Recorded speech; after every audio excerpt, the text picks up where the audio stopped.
Good morning, children. Nice to see you all. So, మన ప్రగతి స్కూల్స్లో మనం ఎవ్రీ స్టూడెంట్ గురించి మనం తీసుకునే కేర్ అండ్ వాళ్ళ పెర్ఫార్మెన్స్ మీద మనం తీసుకునే కేర్ ఎలా ఉంటుందో మీకు తెలుసు. సో ఇప్పుడు ఆల్రెడీ 10th క్లాస్ స్టూడెంట్స్కి ఇప్పటిదాకా మనం ఆల్మోస్ట్ ఒక 39 సైకిల్ టెస్టులు నడిపాము అండ్ ప్రీ ఫైనల్ జరిగింది. So I think all of you are doing best and I believe that you will continue the same. So ఇక్కడ ఏంటంటే లాస్ట్ మినిట్ రష్లో మనకి ఎక్కడైనా మార్క్స్ పోతాయి అని మనం అనుకుంటే ఏంటంటే మనకి ఏది తెలియకపోవడం వల్ల పోదు ఈ టైంలోని, ప్రజెంటేషన్ వల్ల పోవచ్చు. సో ప్రజెంటేషన్ అంటే మనకు తెలిసిన ఒక ఆన్సర్ని ఇంకా బాగా మనం దాన్ని ఎలా ప్రజెంట్ చేయగలము, పేపర్ మీద ఎలా పెట్టగలము అంటే చూసిన వాళ్ళకి అబ్బా బాగా రాశారు కదా అనిపించాలి, అంటే ఒక మార్క్ తీయాలంటే బాగా అనిపించాలి. సో అలాంటి సింపుల్ టెక్నిక్స్ ఏవైతే ఉన్నాయో ఒక సబ్జెక్ట్ వైజ్ మన దగ్గర ఉన్న టీచర్స్తో మనం చెప్పించడం అయితే జరిగింది. సో ఇవేంటంటే మీరు ఎగ్జామ్ ముందు రోజు మీరు కంప్లీట్ వీడియో మీరు చూసినట్టయితే దీంట్లో మనం ఏం చేసామంటే ఒక మోడల్ పేపర్ తీసుకుని ఏ టైప్ ఆఫ్ క్వశ్చన్స్ వస్తాయి, దాన్ని ఎలా రాయాలి, ఎలా ప్రజెంట్ చేయాలి, దేనివల్ల మార్క్స్ పోవడానికి అవకాశం ఉంటుంది, ఏ పాయింట్స్ మనం మిస్ అవ్వకుండా ఉంటే ఇంకొక 2 మార్క్స్ రావడానికి ఇంకా 1 మార్క్ ఎక్స్ట్రా మనకి వేయడానికి అవకాశం ఉంటుంది. ఇలాంటివి మనం కొన్ని సెగ్రిగేట్ చేసి మన స్టూడెంట్స్కి ఎక్కడ మనకి మార్క్స్ లాస్ అవ్వకుండా చూడాలన్నది మేము ఈ వీడియోస్ అన్నీ తయారు చేసి మీకు సబ్జెక్ట్ బై సబ్జెక్ట్ పెడతాము. సో అవర్ సజెషన్ ఏంటంటే స్టూడెంట్స్ అందరూ కూడా we want all the students to watch these videos completely, ఎక్కడ స్కిప్ చేయకుండా చూడండి. ఎందుకంటే ఏ పాయింట్ మీరు మిస్ అయ్యి దానివల్ల నాకు ఈ మార్క్ పోయింది అని రేపొద్దున అనుకోకూడదు. సో మా అందరికి కూడా కావాల్సింది అదే. And I hope this helps for all the students a lot, and thank you all of you and all the best. సూచనలు ట్రిప్స్ లాంటివి కొన్ని చెప్తాను. తెలుగులో మీరు ఫస్ట్గా చూడవలసింది ఏంటంటే పబ్లిక్ పేపర్లో తెలుగు పేపర్ ఫస్ట్ లాంగ్వేజ్ అని వస్తుంది. రాగానే మీరు దాన్ని క్యాచ్ చేయాలి. ఏంటి పేపర్ని, మనకి జనరల్ తెలుగు రెండు ఉంటాయి, పక్క పక్కనే కూర్చుంటాం ఏ వివిధ సెంటర్లో అందరూ పిల్లలు. కాంపోజిట్ కోర్స్ అని ఉండాలి, ఫస్ట్ 70 మార్క్స్ ఉండాలి. ఆ తర్వాత కోడ్ 03T అని ఉంటుంది. టైమింగ్ వచ్చేటప్పటికి 3 గంటల 15 నిమిషాలు అని మన పేపర్ మీద ఉన్న తర్వాతనే మీరు ఆ పేపర్ని చూడండి. డైరెక్ట్గా పేపర్ వచ్చేసింది కదా, క్వశ్చన్లు వచ్చేసినాయి అని చూడొద్దు. క్వశ్చన్స్ తర్వాత చూద్దరు, ముందు మీ పేపరా కాదా 03T code and composite course అని ఉండాలి. లేదా మీకు వేరే పేపర్ తెలుగు వాళ్ళది ఏదైనా వచ్చిందంటే మీరు కన్ఫ్యూజ్ అయిపోతారు. జనరల్ పేపర్ మనకి సంబంధం లేదు. ఫస్ట్ చూడవలసింది అది. తర్వాత మీరు అన్ని ప్రశ్నలు చదువుకోండి. 15 నిమిషాలు పేపర్ని చక్కగా చదవాలి. 15 నిమిషాలు చదివిన తర్వాత రిలాక్స్ అయ్యి మీకు అన్నీ వచ్చినాయి ఉంటాయి. బాగా ప్రిపేర్ అయిపోయారు సైకిల్ టెస్ట్లు అన్నీ కూడా. ప్రీ ఫైనల్ చాలా చక్కగా రాసేది. ఇక మీరు రాసే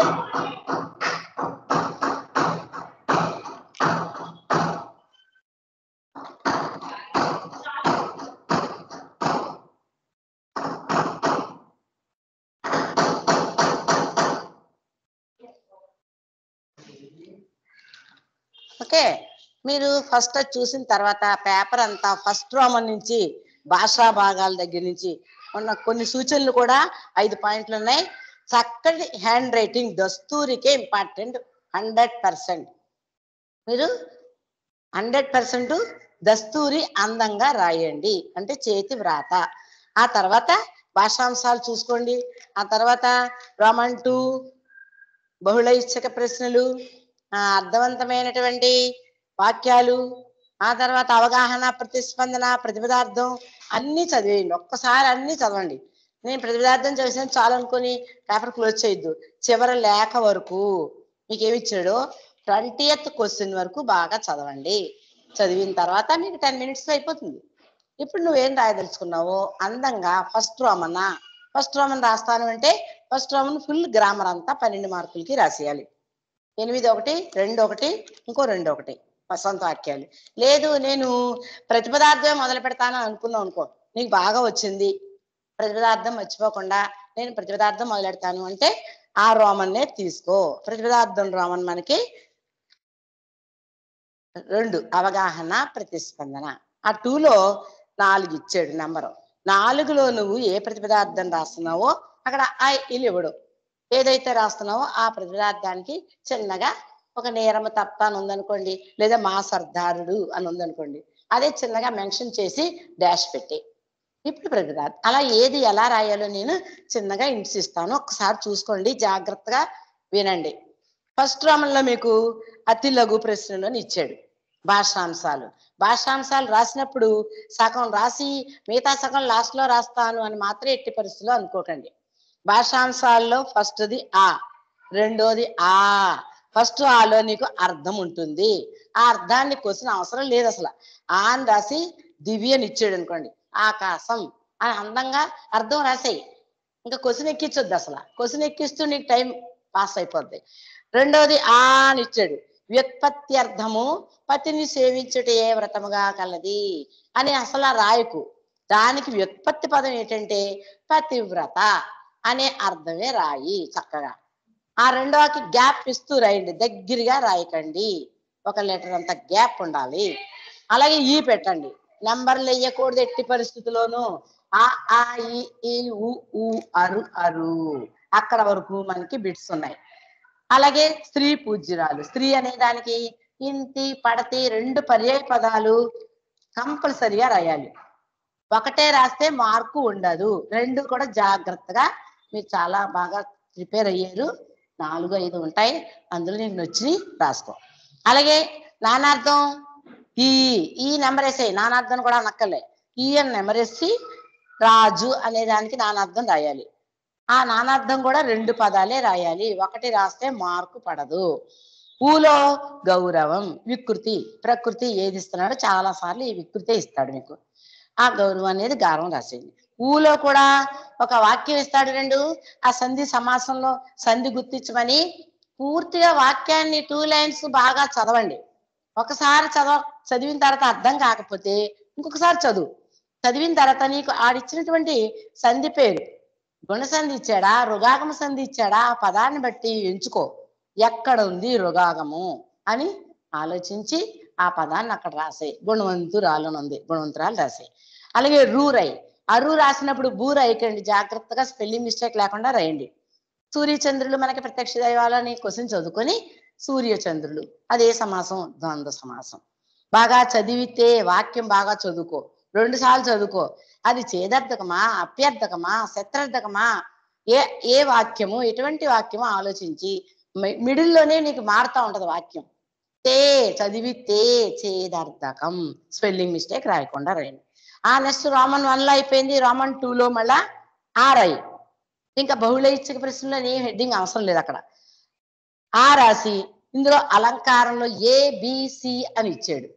ఆ ఏబిసిలో ఏది కరెక్టో, ఏ అయితే ఏ అని కరెక్ట్ అనుకోండి, పదం కూడా రాయి, తప్పులేదు. ఏబిసిలో ఒకటి ఏదో ఒకటి ఎంచుకో. అలాగే చిక్కని గణం ఉంది, గణ విభజనలో నీకు చిక్కని గణం చేయడం వచ్చు కదా. గురువు లఘు లఘు చేసే పదం రాసిన వెంటనే నీకు ఈజీగా గణం అర్థమైపోతుంది. అది బగణమా, రగణమా, తగణమా అది రాసుకో. నెక్స్ట్ తునాతనకులు 3వది సొంత వాక్యాలని పెట్టుకో. ఇక్కడ సొంత వాక్యాలకి తునాతనకులు చక్కగా పదం రాసి దానికి అందమైన వాక్యం అందంగా రాయి. అలాగే గ్యాప్ ఇచ్చి మళ్ళీ ఆ రాసి సాన్నిధ్యం, అలా సొంత వాక్యం. ఆ తర్వాత రోమన్ 2లో మీరు రాయవలసింది ఏంటంటే, ఇక్కడ బిట్ అయిపోయింది. రోమన్ 2 నుంచి ఇప్పుడు ప్రతిపదార్థం వస్తుంది. మనకి ప్రతిపదార్థం హెడ్డింగ్ పెట్టి చిన్నగా రోమన్ 2 అని వేస్తున్నాం. ఇక్కడ మార్జిన్ అనుకోండి, వాడే గీసిస్తాడు. రోమన్ 2 లోపలికి వెయ్యి, ఇక్కడ ప్రతిపదార్థం అని హెడ్డింగ్ పెట్టుకో. ప్రతిపదార్థం అని ఇలా రాస్తావు. రాసిన తర్వాత దానికి అలా వదిలేసి ఇక్కడ నువ్వు ఏ పద్యం రెండిట్లో మా సర్దారుడో నేరము రాస్తున్నావు అనుకో. నేరము తప్తలోహము అని ఇలా రాసి కొంచెం డాష్ ఇచ్చేసి వదిలే. దీనికి ఇప్పుడు స్టార్ వేసుకో. పద్య పరిచయం అని రాస్తే నీకు నీట్గా మార్కులు పడతాయి. ఇది చూసిన వెంటనే సారు ఆ స్పాట్లో మీకు పేపర్ దిద్దే ఆయన చక్కగా రాసేడు అని మంచి మార్కులు ఇవ్వడానికి ప్లస్ పాయింట్ అనమాట. ఇది పద్య పరిచయం రాసాక ఈ పద్యము ఏ లెసను, ఆ లెసన్ రాసిన కవి ఎవరు, అది ఏ గ్రంథం నుండి వచ్చిందో చక్కగా 1.5 లైన్ చాలు. అంతేగాని కవి పరిచయం రాయకూడదు. కవి పరిచయం అంటే 2 మార్క్స్, పద్య పరిచయం అంటే 1.5 లైన్ అంతే, సింపుల్ గా రాయి. ఆ తర్వాత దీనికి రెండోసారి వేసుకో అన్వయ క్రమము. పద్యాన్ని చక్కగా అన్వయ క్రమంలో విడదీసి రాస్తే నీకు లెఫ్ట్ హ్యాండ్ పదాలు నీట్గా వస్తాయి. అన్వయ క్రమానికి ఈ పక్క నుంచి పదం రాస్తావు. నేరము, తప్త, లోహము, కామాలు పెట్టేసి పారాగ్రాఫ్ గా రాసేయి. రాసిన తర్వాత అన్ని పదాలు వచ్చేస్తాయి నీకు. పద్యం చూసుకొని రాయాలి. అది దానికి ప్రతిపదార్థం అని హెడ్డింగ్ పెట్టుకో. ఇక్కడ ప్రతిపదార్థం రాసినప్పుడు చక్కగా నీకు ఈక్వల్ ఒక లెఫ్ట్ రైట్ హ్యాండ్ లో చక్కగా పదాలు ఇలా రావాలి. ఆ పదానికి దగ్గరగానే నీరము అని రాస్తావు. ఒక్కటే ప్రతిపదార్థం కాబట్టి చెప్తున్నాను. ఈక్వల్టూలన్నీ తిన్నగా రావాలి. దీనికి తిన్నగా ఇక్కడ ఈక్వల్టు, ఆ పదానికి నీరం అంటే నీరు అని రాస్తున్నావు అనుకో. కామా పెట్టాలి వెంటనే. ప్రతి పదానికి కామా పెట్టుకుంటూ వెళితే చివరిలో ఫుల్ స్టాప్ వస్తుంది అనమాట. కొలుచు వారికి ఇట్లు ఈ విధంగా ఉంటాయి అని. అలా నువ్వు అన్వయ క్రమం రాయడం వల్ల తొందరగా ఈ ప్రతిపదార్థంలో లెఫ్ట్ హ్యాండ్ పదాలు స్పీడ్ గా రాసేస్తావు. ఇక్కడ ఉంటాయి, దాన్ని ఇక్కడ దింపుతావు. అర్థాన్ని ఈజీగా రాయగలుగుతావు. ఈజీగొల్టులు తిన్నగా వస్తాయి. ఇక్కడ స్టార్ తో చక్కగా పదాలు వరుసగా రాయి. ఆ తర్వాత ఈ పదాల అర్థాలన్నీ వరుసలో రాయి. ఒక 1.5 పేజీ పట్టింది అనుకో, 1.5 పేజీ రాసి కంప్లీట్ చేయి. నీట్గా 5 మార్క్స్ చూసిన వెంటనే వేసేస్తాడు. అంటే మీరు అనుకుంటారు అన్వయ క్రమం రాయాలండి, పద్య పరిచయం రాయాలంటే రాస్తే మంచిది, మనకి ప్లస్ అన్నమాట. కాంపోజిట్ కోర్సు వాళ్ళకి 5 మార్కులు ప్రతిపదార్థం ఇచ్చింది కాబట్టి మనకి ఫుల్గా రాయాలండి. ఓకేనమ్మా, బాగా రాయండి, తప్పులు లేకుండా రాయండి. గుండ్రమైన హ్యాండ్ రైట్ అని అనుకుంటూ రాయాలి. ప్రతి క్వశ్చన్కి నువ్వు అదే మాట అనుకోవాలి. అది అయిపోయింది, ప్రతిపదార్థం ఒకటి అయిపోయింది. నెక్స్ట్ 5లోకి వెళ్ళిపో. అపరిచిత పద్యము. ఇక్కడ హెడ్డింగ్ 5 వేసావు. 5 అంటే క్వశ్చన్ నెంబర్ వాడు ఏది ఇచ్చాడో అదే కంటిన్యూషన్ నెంబర్ వేయాలి తప్ప నువ్వు ఇంకో నెంబర్ వేయకూడదు. క్వశ్చన్ నెంబర్ 5 అని రాస్తున్నావు మార్జిను. ఇక్కడ అపరిచిత పద్యం, దానికి ప్రశ్నలు రాస్తావు. అపరిచిత పద్యం, పద్య ప్రశ్నలు అంతే. అలా రాసినా పర్లేదు, అపరిచిత పద్యం అని రాసినా పర్వాలేదు. ఇలా రాసేసి కొటేషన్ పెట్టే. ఇప్పుడు అపరిచిత పద్యంలో నీకు ఆనే క్వశ్చన్ ఉంది. ఆరై ఇలా గ్యాప్ ఇచ్చి ఈ రై ఆన్సర్లు రాసే అంతే. ఇక్కడ ఆన్సర్ అల్పుడు ఎలా మాట్లాడతాడు, అల్పుడు అని పూర్తిగా వాక్యం రాస్తే మరీ మంచిది. ఆడంబరంగా మాట్లాడతారు అని ఈ నెంబర్లే వేయాలి. 1, 2 పొరపాటుగా కూడా వేయకూడదు. ఈ ఊ వరకే ఉంటాయి. 5టికి 5 ఇలా రాయడం వల్ల ఇలా టికెట్ వేస్తాడు. ఇవన్నిటికి ఇలా టిక్ పెట్టుకుంటూ వెళ్ళిపోతాడు. 5 మార్క్స్ అలా పడిపోతాయి. అపరిచిత పద్య ప్రశ్నలను చక్కగా బాగా రాసాడు, కన్ఫ్యూజ్ అవ్వకుండా. అలాగే రోమన్ 6లో అపరిచిత గద్యము. 6 ఇక్కడ వేయి మార్జిన్లో. అపరిచిత గద్యం స్పీడ్గా రాసేయచ్చమ్మా. మీకు ఎంతో టైం, చాలా టైం ఉంటుంది. ఆన్సర్లు చిన్నవే కదా. అపరిచిత గద్యం ప్రశ్నలు. ఇక్కడ ఇది కూడా ఇలే రాయండి. ఈ ఇలాగా అన్నీ కూడా అపరిచిత గద్య ప్రశ్నలు అన్నీ అయిపోవాలి. ఆ తర్వాత రోమన్ 7 కాండలు అంటే మనకి రామాయణం కాండలు. ఓకే, అంటే మనకి ఎలా వచ్చింది ఇక్కడ 7 6 అయిపోయింది. నెక్స్ట్ రోమన్ 7 అని వేయాలి కంపల్సరీ. రామాయణం కాండలు. ఏ కాండలు రాస్తున్నావో ఆ వాక్యాలు బట్టి నువ్వు ఇలా రాసుకో. ఫస్ట్ది ఇచ్చాడు, రెండోది మూడోది 4 5 ఇలాగా నువ్వు కాండ పేరేంటో వాక్యం చక్కగా చదువు. ఇంకోటి ఏంటంటే చాలా శ్రద్ధగా 1కి 2 సార్లు చదవండి కాండలు. అది చాలా ఈజీగా ఉంటుంది నీకు. అందులోనే గవర్నమెంట్ పిల్లల్ని దృష్టిలో పెట్టుకొని మీరు చాలా జాగ్రత్తగా రామాయణం చదివే ఉంటారని ఆలోచిస్తూ కాండ పేరు ఒక్కొక్కసారి అందులోనే ఉంటది. జాగ్రత్తగా బాలురైన రామలక్ష్మణులు విశ్వామిత్రుని యాగాన్ని రక్షించారు. లాస్ట్ ఇయర్ పేపర్ చాలా బాగుంది. ఈ ప్రీ ఫైనల్ మీ దగ్గర ఉంది, అది కూడా చూసుకోండి. అక్కడ బాలురు అనేటప్పటికి బాలకాండ మనకి గుర్తొచ్చేయాలి మీ అందరికీ. శ్రీరామ్ పట్టాభిషేకం కోసం అయోధ్య తనను తాను అలంకరించుకుంది. దీనికి కూడా వాక్యాలు ఏమీ రాయకండి అమ్మా, టైం వేస్ట్. రాసి చదువుకో, రాసుకొని ఇది బాలకాండ, ఈ కాండ పేరు మాత్రం స్పష్టంగా కాండ అని అందంగా రాయాలి. అలాగే అయోధ్యకాండ స్పెల్లింగ్ మిస్టేక్ లేకుండా ఈ 2 రోజులు మీరు 4 రోజులు బాగా ప్రాక్టీస్ అవ్వండి. అయోధ్య కాండ, కాండం అని కానీ కండాని కానీ రాయకూడదు. చాలా మంది కాండ అని పెట్టరు. జాగ్రత్తగా టెక్స్ట్ బుక్ ఒకసారి మీరు జాగ్రత్తగా చూడండి. అలాగే కిష్కింధకాండ, సుందరకాండ, యుద్ధకాండ. మనకున్న 6 కాండల్లో 5 కాండల పేర్లు కంపల్సరీ ఇస్తాడు, ఏదో కాండ వదిలేస్తాడనమాట. అది మీరు వాక్యాలు చదువుకొని అందులోనే ఉంటే ఓకే. ఒకవేళ లేదనుకో నువ్వు ఆలోచించి రాయి, నీకు ఈజీగానే ఉంటుంది, ఏం కంగారు పడద్దు. కాండ పేరు నీట్గా రాయండి. అక్కడికి అయిపోయిన తర్వాత రోమన్ థర్డ్లోకి వచ్చేస్తాం. 7th అయిపోయింది, 3rd మీరు కంటిన్యూషన్గానే రాసేయండి. ఏం గ్యాప్ ఇస్తూ గ్యాప్ ఇచ్చి లైన్ కంటిన్యూషన్గా రాసుకో. 3rd రోమన్కి వచ్చాం అనుకోండి, ఈ 3rd రోమన్లో మనం ఏం చేయాలి, రోమన్ థర్డ్ అని వేసుకో. రోమన్ థర్డ్లో మనకున్నవి 4-5 వాక్యాల్లో షార్ట్ క్వశ్చన్స్. 3rd రోమన్ చిన్న ప్రశ్నలు అని పెట్టుకో, నష్టం లేదు. ఓకే, చిన్న ప్రశ్నలు అంటే చిన్నవి అని అర్థం. దీనికి ఇంకా 4-5 వాక్యాల్లో అదేమి రాయకండి, 8 నెంబర్ వేయండి. 8 కోసం రాస్తున్నాం. 8లో నువ్వు ఎర్రన కవి పరిచయం అని ఇచ్చాడు, లేకపోతే గడియారం వెంకట శాస్త్రి అనే కవి పరిచయం గురించి రాయమన్నాడు. పేరు ఇవ్వచ్చును, ఒకవేళ పాఠం పేరు కూడా ఇవ్వచ్చు. నువ్వు గుర్తుపెట్టుకో, మాతృభావన కవి పరిచయం రాయండి అని అంటాడు. లేతే అలాగే వెన్నెల కవి పరిచయం రాయండి అంటాడు. నువ్వు వెన్నెల అనేటప్పటికీ ఎర్రనే, ఇంకెవరిని రాయకూడదు. ఇట్లా ఇక్కడ కవి పరిచయం అని హెడ్డింగ్ పెట్టుకో, కవి పరిచయం అని హెడ్డింగ్ పెట్టేసి నువ్వు రాసే విధానంలో ఇక్కడ స్టార్ పెట్టేసి కవి కాలం చక్కగా లైన్గా, లైన్ టు లైన్.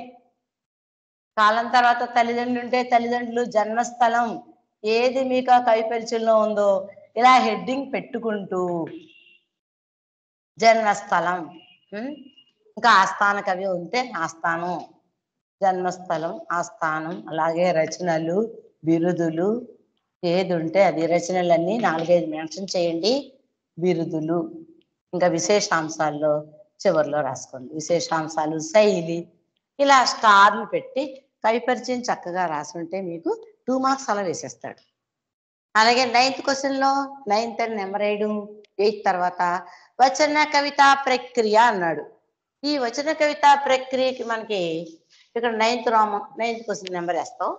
దీనికి ఏ విధంగా అంటే ప్రక్రియ, వచన కవిత అనేటప్పటికి పాఠం, ఇక్కడ వచన కవిత మిడిల్లో పెట్టండి, ఇలా పేజీకి వచన కవిత ప్రక్రియ.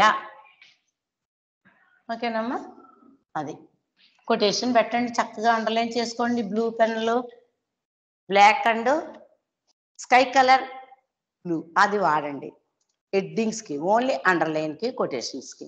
నువ్వు రాసేదంతా మ్యాటర్ బ్లూతో రాయి. ఈ వచన కవిత ప్రక్రియ అని హెడ్డింగ్ పెట్టావు, చూసిన వెంటనే ఆ దిద్దేవాడికి చక్కగా వచన కవిత పెట్టింది, పాఠం పేరు రాసింది, కవి పేరు రాశారు అని అనుకోవాలి. ఇక్కడ మనకి మాణిక్య వీణ వచన కవిత పాఠం మాణిక్య వీణ.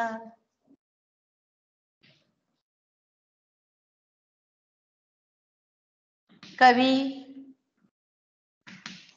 విద్వాన్ విశ్వం, పూర్తి పేరు అక్కర్లేదు, విద్వాన్ విశ్వం రాయండి. మీరు కవి పరిచయం రాసినప్పుడు మేసరగండ, విశ్వరూపాచారి అవన్నీ రాద్రి కానీ ఇక్కడ విద్వాన్ విశ్వం. ఓకే, బాగా రాసాడు అని అనుకోవాలన్నమాట.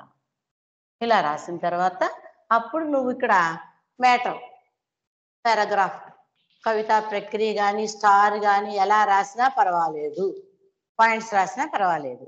ఇది 2 మార్క్స్. అలా పేపర్ చూసిన వెంటనే 9th క్వశ్చన్ వచ్చిన కవిత రాశాడు, మాణిక్యుళ్ళ రాశాడు, వెరీ గుడ్ అని అనిపించుకునేలాగా ఇంప్రెస్ కోసం ఇదంతా రాసేది. అలాగే పీఠిక ప్రక్రియ సేమ్. కాలం చాలా విలువైందనే క్వశ్చన్ ఇచ్చాడు చూడండి. నెక్స్ట్ మనకి గద్య భాగం నుంచి ఒక క్వశ్చన్ ఇస్తున్నాడు.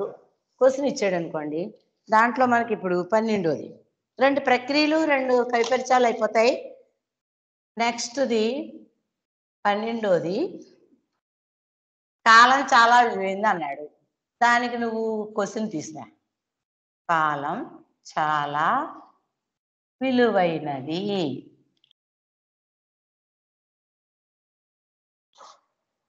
ఎందుకు అని అన్నాడు. ఎందుకు రాయకూడదు, కాలం చాలా విలువైనది అనేది హెడ్డింగ్ పెట్టి, ఇప్పుడు పాఠం పేరు ఏంటి చెప్పండి. పాఠం పేరు తెలుసు కదమ్మా మీకు, కవి.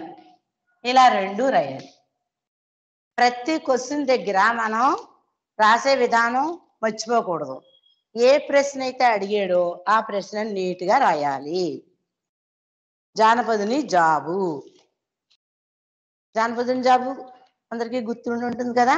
ఏ క్వశ్చన్ ఇచ్చినా ఎలాంటిది ఇచ్చినా మనం మర్చిపోకుండా పాఠం పేరు గుర్తుంటే రే, లేదంటే కంగారు పడి తప్పు చేయకు. గుర్తుందనుకో రాసి, లేదు నాకు గుర్తు లేదండి అంటే వదిలేయి. జానపదుని జాబు రాయమన్నారు కదా అని దాన్నే టైం వేస్ట్ చేసుకొని ఆలోచించొద్దు, ఆన్సర్ రాసేయడానికి ప్రయత్నం చెయ్యి. జానపదుని జాబు బోయి వేయమన్నా అంతే. ఇక్కడ జానపదుని జాబు నాకు గుర్తు రాలేదండి అని అనుకో, పర్వాలేదు, జానపదుని జాబు పోయి వేయమన్నా. ఇప్పటికే మీరు ఏ పాఠమైనా అడిగినప్పుడు మీకు ఆ కవి ఆ పాఠం పేరు చక్కగా గుర్తుండాలమ్మా. పలానా 8th లెసన్ అనేటప్పటికి 9th లెసన్ అనేటప్పటికి పాట పేరు కవి పేరు గుర్తుండిపోవాలి, బ్రెయిన్ అలా ఫీడ్ అయిపోవాలని. ఇది కాలం చాలా విలువైంది. ఇలా రాసాక దీనికి ఒక మ్యాటర్ పారాగ్రాఫ్ ఇలా రాసేస్తాం. ఇలా రాసేసాక దీనికి కూడా 2 మార్క్స్ చక్కగా పడిపోతాయి. అలాగే చిత్రం గురించి ఆశ్చర్యపరిచిన విషయాలు, చిత్రగ్రీవం గురించి ఆశ్చర్యం కలిగించిన విషయాలు అని హెడ్డింగ్ పెట్టుకో. దానికి కూడా ఇలాగే పాఠం పేరు చిత్రగ్రీవం, ధన్గోపాల్ ముఖర్జీ కవి. ఇప్పటి మీకు అన్నీ వచ్చేసాయి కదా, అందుకని గబగబా రాసేయడమే. అలాగే నీ చేతిలో చావడం కంటే శ్రీరాముని చేతిలో చావడం మంచిది, మారీచుని రావణుతో పల్లిక్కడాన్ని బట్టి నేను గ్రహించినది అని రాసి. గ్రహించారు, ఏమి గ్రహించారు అన్నది తీసుకురాకండి. నీ చేతిలో చావడం కంటే శ్రీరాముని చేతిలో చావడమే మంచిది. చక్కగా కొటేషన్ పెట్టాడు వాడు క్వశ్చన్లో కూడా. అదే క్వశ్చన్ తీసురా, కొటేషన్ తీసురా అని. మారీచుడు రావణుతో పలికిన విధానం అంటే అంతే, మీరేమి గ్రహించారు అని అనక్కర్లేదు. దాన్ని బట్టి నువ్వు ఆ ఆన్సర్ చక్కగా రాసుకో. నెక్స్ట్ అంగద రాయభారం. ఈ క్వశ్చన్ చాలా ఇంపార్టెంట్ అమ్మా. అన్నీ ఇంపార్టెంటే, చాలాసార్లు అప్పుడప్పుడు ఇస్తూ ఉంటాడు. మీరు అది అక్కర్లేదు అనుకొని వదిలేయచ్చు. చాలా జాగ్రత్తగా చదవండి. అది అంగద రాయభారం గురించి రాయుట అని రాసే పారాగ్రాఫ్ రాసి. అక్కడికి నీకు షార్ట్ క్వశ్చన్స్ అన్నీ అయిపోయినట్టే. ఆ తర్వాత కంటిన్యూషన్ బిగ్ క్వశ్చన్ పెద్దవి, వ్యాసరూప ప్రశ్నలు అని హెడ్డింగ్ పెట్టుకో. వ్యాసరూప ప్రశ్నలకి పెద్దవి అని హెడ్డింగ్ వేయడం వల్ల చక్కగా మార్కులు కూడా పడతాయి. అందులో కలిసిపోయి చిన్నగా రాసేస్తే అది చిన్న చిన్న ప్రశ్న పెద్ద ప్రశ్న దిద్దేవాడికి కన్ఫ్యూజ్ అయిపోద్ది. ఒక్కొక్క పేరాయే రాసి ఊరుకుంటారు. 17 వ్యాసరూప ప్రశ్నలు. వ్యాసరూప ప్రశ్నలు ఓకేనమ్మా. దీనికి నువ్వు 17లో వాడు ఏమిచ్చాడు, శివాజీ వ్యక్తిత్వాన్ని గుణగుణాలని వర్ణించుట. మాతృభావన పాఠ్యభాగం ఆధారంగా శివాజీ వ్యక్తిత్వం. ఇలా రాసుకో. వ్యక్తిత్వాన్ని గుణగణాలు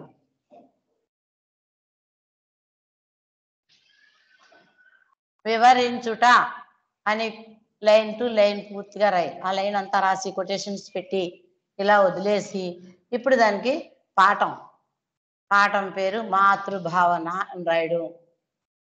కవి పేరు గడియారం వెంకట శేష శాస్త్రి అని గడియారం కూడా రాయి. ఇలా రాయడం వల్ల నీకు ఒక అర మార్కు పెరిగే అవకాశం ఉంటుంది. వెంకట శేష శాస్త్రి ఇలా రాయండి. తర్వాత నువ్వు రాసే మ్యాటరు పాయింట్లు రాస్తావు, లేకపోతే నీకు సైడ్ హెడ్డింగ్స్ ఉంటాయి. ఆ సైడ్ హెడ్డింగ్స్ని బట్టి ఇక్కడ సైడ్ హెడ్డింగ్ పెట్టడం, ఒక పేరా రాయడం. అలా 2 పేరాలు బిగ్ క్వశ్చన్ ఎప్పుడు కూడా వ్యాసరూప ప్రశ్న ఒకటే పారాగ్రాఫ్ కింద రాయకూడదు, పైనుంచి కింద వరకును. ఒక పేరా అయిపోయిన తర్వాత ఫుల్ స్టాప్ పెట్టి మళ్ళీ రెండో పేరా స్టార్ పెట్టుకొచ్చినది ఇక్కడి నుంచి రాయాలనుకో. అలా 2 పేరాస్ ఇంచుమించుగా 2, 3 వాడి సైడ్ డింగ్స్ ఇచ్చాడు అనుకోండి మీకు మెటీరియల్లో, సేమ్ అలా రాసాయి. ఏం కంగారు పడకు, రాయడం విధానం బాగుండాలి, అందంగా పారాగ్రాఫ్లో రావాలి. ఇది నువ్వు ఏదైతే ఎందుకు ఎందుకు హెడ్డింగ్ పెట్టమన్నానంటే 17లో లేదా అని 2 క్వశ్చన్లు ఇస్తాడు చాయిస్. అక్కడ వాళ్ళు మెన్షన్ చేయలేదు, ఓన్లీ 17 నెంబర్ వేసాడు. 17లో మాతృభావం గురించి, ఆ శివాజీ గురించి రాస్తున్నావా, కోపం వల్ల కలిగే అనర్థాలని భిక్ష పాఠ్యభాగం ఆధారంగా వివరించి వ్రాయండి అన్నాడు. అది కానీ రాస్తున్నావా, హెడ్డింగ్ పెట్టడం వల్ల టక్ మన ఆన్సర్ తెలుస్తుంది, మార్కులు పడడానికి అవకాశం ఉంది. కోపం వల్ల కలిగే అనర్థాలు భిక్ష పాఠ్య భాగం ద్వారా వివరిస్తున్నాను అని రాశాయి. అనర్థాలు లేకపోతే అక్కడ ఆపి ఎలాగన్నా రాయొచ్చు. అలాగే 18లో కూడా సేమ్ గోరింత దీపాలు పాఠ్యభాగం ఆధారం. వృద్ధుని పాత్ర స్వభావం అని సైడ్ హెడ్డింగ్ ఒకటి, వృద్ధుని గొప్పతనం ఒకటి సైడ్ హెడ్డింగ్ 2 పేరాల్లో ఇవ్వండి. ఆ 2 పేరాస్ రాయడం వల్ల నీకు పారాగ్రాఫ్లో అందంగా ఉంటుంది. ఇక్కడ మనకి కోపం భిక్ష పాఠ్యభాగం ఆధారంగా అనేది చిన్న చిన్న పద్యాలు ఇచ్చాడు. తన కోపమే తన శత్రువు అనే కొటేషన్స్ ఇచ్చినప్పుడు చక్కగా ఆ మాట రాసి ఇలా కొటేషన్ ఇవ్వండి, అండర్లైన్ ఇవ్వండి, ఇన్వర్టెడ్ కామాస్ ఇవ్వాలి. మంచిగా ఏ పేరాకైనా పేరాలో ఒక్కటైనా కనబడాలి, అదే ప్రెజెంటేషన్ అంటారు దాన్నే. అలాగే మీరు కోపం గురించి రాసిన గోరంత దీపాల్లో పాత్ర స్వభావం గొప్పదనం 2 పేరాలు 2 కొటేషన్స్ ఇవ్వండి. లేదు నేను పల్లెటూళ్ళు ప్రశాంత జీవిత సౌఖ్యానికి పుట్టిళ్ళు దీని గురించి రాస్తున్నాం అనుకో, అదే హెడ్డింగ్ పెట్టు, పల్లెటూళ్ళు ప్రశాంత జీవిత సౌఖ్యానికి పుట్టిళ్ళు దీన్ని సమర్థిస్తూ అని జానపదం పాఠం పేరు కవి పేరు రైమళ. ప్రతి దానికి రాస్తేనే చాలా చాలా మంచిది. ఆ తర్వాత 19th క్వశ్చన్, నువ్వు ఏదైనా చాయిస్ రాయాలనుకో అమ్మా, చివరిలో టైంని బట్టి ఫాలో. నీకు ఇంకా ఒక పావు గంట నాకు టైం ఉన్నదండి, 15 minutes, నేను ఒక చాయిస్ కోసం రాస్తానంటే అప్పుడు రాసుకో. ముందు అన్నీ ఫిల్ చేసేయి, ఎక్కడ వదలకు. 19th, 18th, 19th, 20 అన్ని క్వశ్చన్లు అయిపోయాక నీకు రిలాక్స్గా ఉండి రాయాలనిపిస్తే చాయిస్ అని పెట్టి అప్పుడు రాసుకో.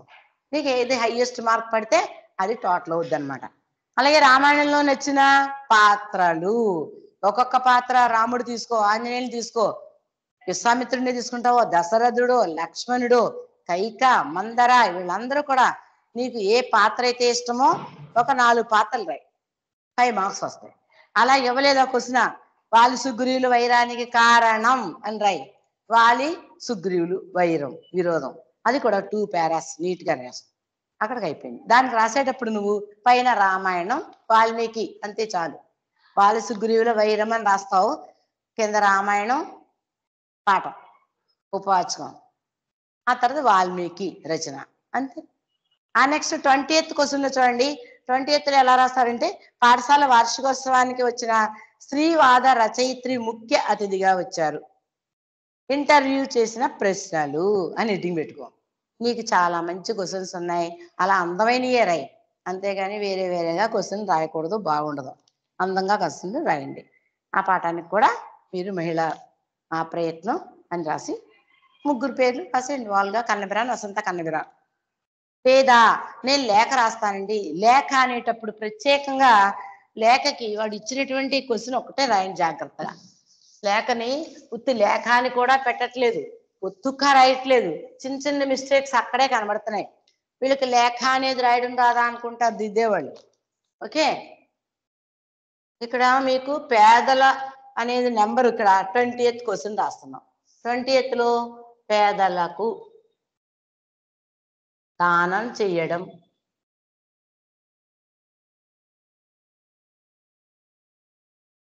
వల్ల మనం పొందే మేలు గురించి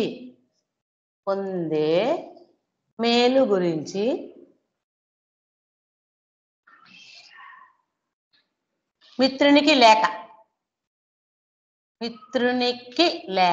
అని పెట్టుకో. ఇక్కడ లేక అని ఫస్ట్ కానీ లాస్ట్ కానీ పెడతాం అంతే. ఇప్పుడు నువ్వు డేట్, ఊరు, కామా, ఫుల్ స్టాప్ ఇవి చాలా చాలా ఇంపార్టెంట్. ఇక్కడ ఊరు రాస్తున్నావు కాకినాడ, ఇక్కడ డేట్ ఆ రోజుదే రాసుకో. ఏ రోజైతే ఎగ్జామ్ రాస్తున్నావు 18 వేసేయి. ఇక్కడ ప్రియమైన మిత్రుడు సంబోధన పేరక్కర్లేదు. ఇక్కడంతా మ్యాటర్ రాసే 2 పారాస్. పేదలకు దానం చేయడంలో వచ్చే లాభాలు నష్టాలు, మనం చేయడం వల్ల మనకి ఎంత మేలు పొందుతున్నామో 2 పారాస్ కింద రాయి. ఆ తర్వాత చక్కగా ముగించు. నువ్వు కూడా అలాగే చేసింది నాకు వివరించు అని రాస్తావు కదా, నీ యొక్క వేలో నువ్వు రాసుకో. ఆ తర్వాత ఏం చేయాలి, ఇంపార్టెంట్ అయింది ఇట్లు. ఆ ఇట్లు అనేది మర్చిపోకూడదు. రైట్ సైడ్ కామా, నీ స్నేహితుడు అని రాయి. పేరు రాయక్కర్లేదు, ఇంటులు పెట్టుకో. ఇలాగా ఇంటులు పెట్టు, కామా పెట్టు, ఫుల్ స్టాప్ పెట్టు. కామాలు ఇంపార్టెంట్, చిరునామా చాలా చాలా ఇంపార్టెంట్. లేఖకి గుండెకాయలాడిది చిరునామా. స్పెల్లింగ్ మిస్టేక్స్ చాలా ఉంటున్నాయి అందరికీ. స్పెల్లింగ్ మిస్టేక్ లేకుండా మీ మెటీరియల్లో చూడండి, ఒక్కసారి చిరునామాని బాగా బైహార్ట్ చేయండి. ఏదో ఒక చిరునామా పెట్టుకో. మీ అడ్రస్ అన్నా రాసేయచ్చు, అది నీ అడ్రస్ అని తెలియదు. నువ్వు మీ ఇంటి అడ్రస్ ఉందనుకోండి, నీ పేరు రాయకుండా నీ మిత్రుడికి ఇక్కడ ఏం పేరు రాసావు అది రాయి. ఇక్కడ పేరు రాయకపోవడమే మంచిది, మిత్రుడు అంటే చాలు. ఇక్కడ మాత్రం పేరు ఏ రవి అని ఏదో రాస్తావు. ఏ రవి మిత్రుడి పేరు, కామా పెట్టు. ఆ తర్వాత రామారావు గారు సన్ ఆఫ్ అంటే వాళ్ళ నాన్నగారి పేరు రామారావు అని రాస్తావు. అది రాశాక కామా పెట్టు. డోర్ నెంబర్ అయ్యి important.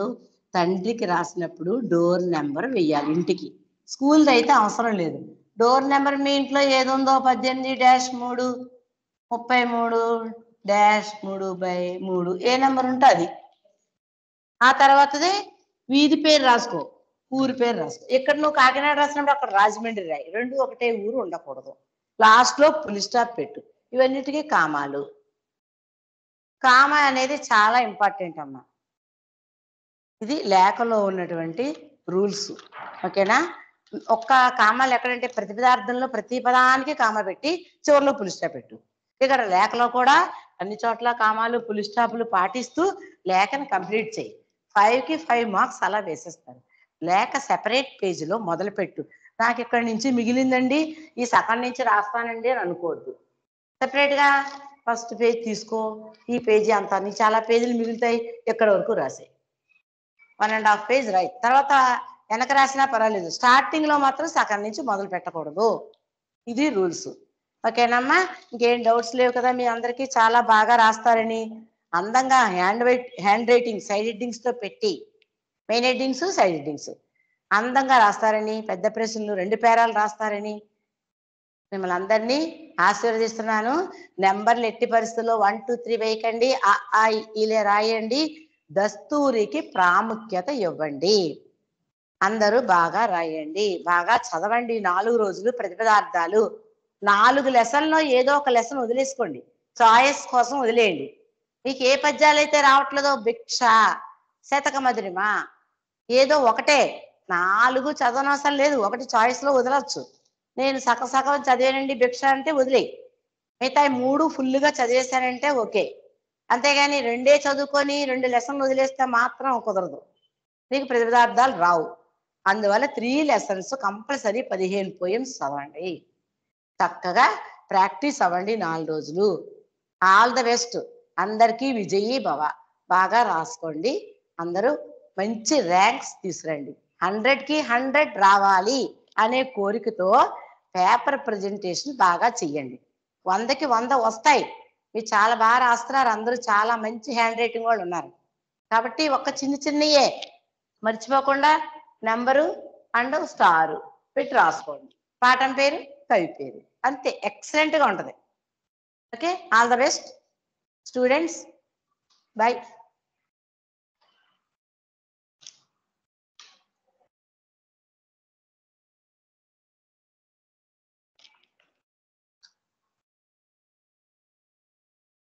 Sir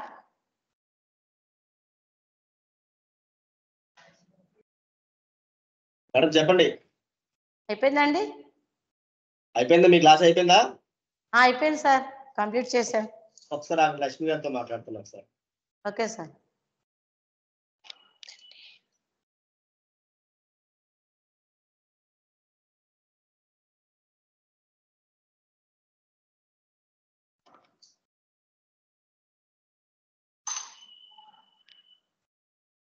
madam Telugu class అయిపోయింది అక్కడ గాంధీనగర్లో. అక్కడ ఎవరున్నారు హిందీకి? మేడం గౌస్య మేడం హిందీ తీసుకోమంటారు. గౌసమిస్ ఉన్నారండి. ఓకే.